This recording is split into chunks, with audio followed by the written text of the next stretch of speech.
Welcome to Immigration Quicktake. This is Ellie Rutledge with the American Immigration Lawyers Association. Last week, a judge in Georgia dismissed a lawsuit led by AILA member Chuck Kuck, which sought in-state college tuition for Deferred Action for Childhood Arrivals, or DACA recipients. Georgia is not the only state to adjust DACA recipients' eligibility as of late. Both Florida and Virginia have recently made the news for allowing DACA recipients to take part in tuition benefits. Here to discuss the case and recent updates is Chuck Kuck, AILA member and attorney for the plaintiffs in the Georgia case. Chuck, thanks for joining me. First off, tell us about this lawsuit and what the dismissal means. Well, the lawsuit was brought based upon state law in that our Board of Regents has the authority to determine who gets in-state tuition. There's no state law determining that. It's like they give that right to the Board of Regents. And the Board of Regents said in their rules that anyone who otherwise meets the requirements for in-state tuition, presence and things like that, who is also, quote, lawfully present in the United States can get in-state tuition. And as all immigration lawyers know, DACA recipients have a lawful presence in that they're not accruing unlawful presence. And what we do know is they don't have lawful status. So if the Board of Regents had written the regulation to say they must also have lawful status, then I have no lawsuit. But that's not what they did. They said lawful presence. And so we brought the lawsuit in a declaratory judgment forum. Basically, we go to the judge and say, Judge, we want you to declare that the Board of Regents' interpretation of lawfully present is wrong.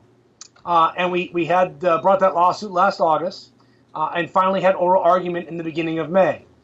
In the meantime, in February of 2014, the Georgia Supreme Court, in a completely unrelated case called coastal climate, some sort of environmental law case, ruled that under the Georgia Constitution, you could not sue the state of Georgia for relief in injunctive format because of the rules of sovereign immunity. And Judge Goger, who is a Fulton County Superior Court judge, ruled that that Supreme Court case that talked about injunctive relief was also expansive enough to find that I and my plaintiff clients could not bring a declaratory judgment action against the state seeking a clarification of the board's own rules. What I really felt heartbroken for was the kids.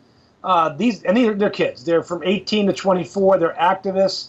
They go to every single Board of Governors meeting. They talk to every single Board of Governor member. Many of them say, yeah, I support you, but we got to do it this way. Frankly, if the judge had just said, you know, I'm probably going to get reversed on sovereign immunity, I'm going to rule for these kids, it probably would have been the end of the story. I imagine the state might not have appealed that. And even if they had, at least the kids would have got in-state tuition for a period of time and shown what a great benefit it was to the state. But we didn't get that, and the kids are holding up a brave front, and I think at the end of the day, one way or the other, at some time in the future, they're going to be paying in-state tuition. Thanks, Chuck. What are the next steps for the case? Well, we have 30 days to appeal. It's kind of like immigration court, although a little bit different and a little bit more aggressive. We will file an appeal sometime before July 9th, probably somewhere early, late June. And from that date, we'll have 20 days to submit our brief to the court. The government will have 20 additional days to submit their brief, and I imagine we'll have oral argument on this case sometime in September, and we'll go from there. We're also exploring possible federal claims and thinking about what we could bring in a federal court situation under equal protection grounds. The judge on this case issued his dismissal the same day Florida Governor Scott made an announcement relating to in-state tuition for DACA recipients. In addition, Virginia Attorney General Herring recently declared that DACA recipients are eligible for in-state tuition. Can you talk about what is going on at the state level in different areas of the country? But the same day that we got the decision denying our right to seek in-state tuition on procedural grounds, the state of Florida granted, and the governor signed a bill through a Republican-controlled legislature authorizing children who otherwise meet the requirements for in-state tuition to pay in-state tuition in Florida. We see at this point, I think there's 20 states that now allow in-state tuition for DACA recipients, and I expect that number to grow exponentially over the next year or two. I would only hope that maybe some folks in the Georgia State Assembly, if we can't litigate this successfully, will see the need morally and through a matter of good public policy to support in-state tuition here in Georgia. And the Attorney General was a Democrat that won the election.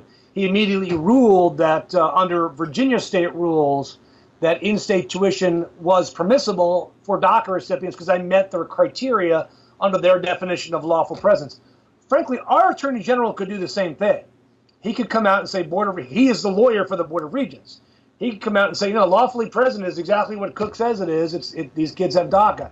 He just hasn't done that, and I don't expect that he will.